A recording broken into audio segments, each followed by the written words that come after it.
Line of work, I run into a lot of unrealistic people, and I had a call from somebody that was unrealistic yesterday, and that was somebody that their dog had, this seems to be a common thing weekly, their dog has a bite history. The dog had bit 2 people, and I said, well, what are your expectations? And they start talking about taking the dog in stores, and they want the dog to be friendly. You want the dog to be friendly. You want me to change an apple into an orange. Your dog already has a bite history. You have to watch that dog for the rest of its life. The other type of unrealistic person that I get is people that want service dog training. Service dog training takes 2 years. 2 years and thousands of dollars. Thousands. You don't get a service dog from 4 weeks of board and train. You don't. What you get is the ability to work with your dog at that point. Your dog knows commands, but you can't go off leash with the dog. You have months and months of conditioning the dog yourself and cloning yourself into the dog trainer. It isn't how people think. It isn't.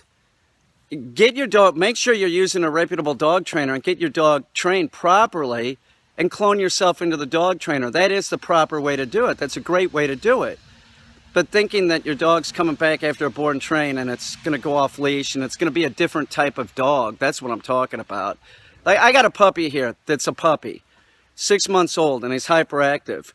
We can teach him things. We're teaching him lots of stuff, but we're still not going to change the fact he's a puppy. He's going to be hyperactive, right? And he's a little bird dog. Do you see what I'm saying? You can't take a dog and make it into something else. So some dogs could be service dogs. Yes, some dogs can, but it's only about 1%. There's great dogs. Like my dog, my black lab, is a great dog. He looks like he could be a guide dog, and he has relatives that are guide dogs. Could he be a guide dog? Hell no. What the fuck are you saying, you fucking asshole?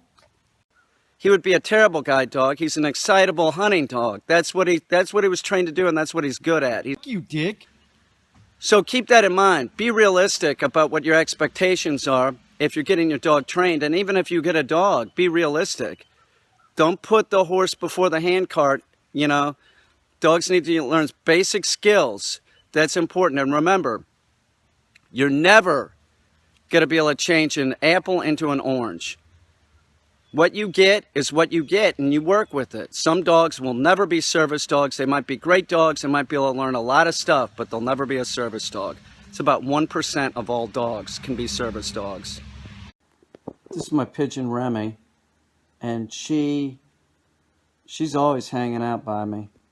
That's what I wanted to talk about, is just Remy. She's an awesome pet, and a lot of people think the pigeons are stupid. She's not stupid. She's not. You know, all birds on this planet are smart. They're all trainable, and this is a very trainable bird. This bird can hang out on my shoulder. I can walk through Brooklyn and Manhattan with this bird on my shoulder. You call that stupid? That's not a stupid bird. That's a smart bird.